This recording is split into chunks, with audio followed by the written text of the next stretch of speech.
एक घने और खूबसूरत जंगल में एक चालाक लोमड़ी और एक नेक दिल कुचवा रहते थे। दोनों गहरे दोस्त थे।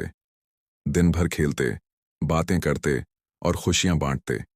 अगर किसी एक के पास फल होता तो दूसरा भूखा नहीं रहता। एक दिन दोनों दोस्त नदी पर पानी पीने गए। सूरज तेज चमक रहा था और जंगल में गर्मी का जोर था।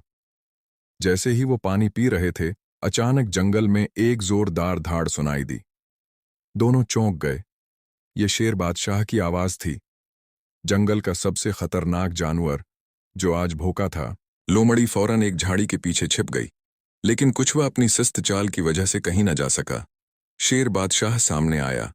उसने जोर से धाड़ कर कहा, मुझे भूख लगी है, तुम दोनों में से कौन मेरी खुराक बनेगा? लोमड़ी ने फौरन शेर की तरफ इशारा करते हुए कहा, बादशाह सलामत, ये कुछवा ले लें, ये मोटा ताज़ा है, मैं तो सूखी लकड़ी की तरह हूं। कुछवा हैरान रह गया। वो जो हमेशा अपने दोस्त का साथ देता था, आज वही दोस्त उसे शेर के हवाले कर रहा था। शेर ने कुछवे की आंखों में देखा और बोला, तुम कुछ कहना चाहते हो? कछुआ न घबराया न रविया। उसने नर्म लेकिन मजबूत आवाज में कहा, शेर बादशाह, मैं शिस्त जरूर हूं, लेकिन मैं अपने दोस्त को कभी धोखा न देता। मैं वफादार हूं, और जिसने कभी किसी के साथ वफा न की, वो किसी के काम का नहीं।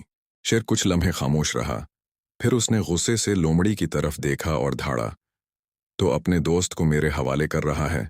जो अपने दोस्त का नहीं, वो किसी का नहीं। ये कहकर शेर ने लोमड़ी को जंगल से बाहर भगा दिया और कछुए को इज्जत के साथ जाने दिया। इस दिन के बाद सारे जानवर कछुए की अक्ल, हौसले और वफादारी के कायल हो गए। वो सब उससे सीखने लगे कि सच्चा दोस्त वही होता है जो मुसीबत में भी साथ निभाए।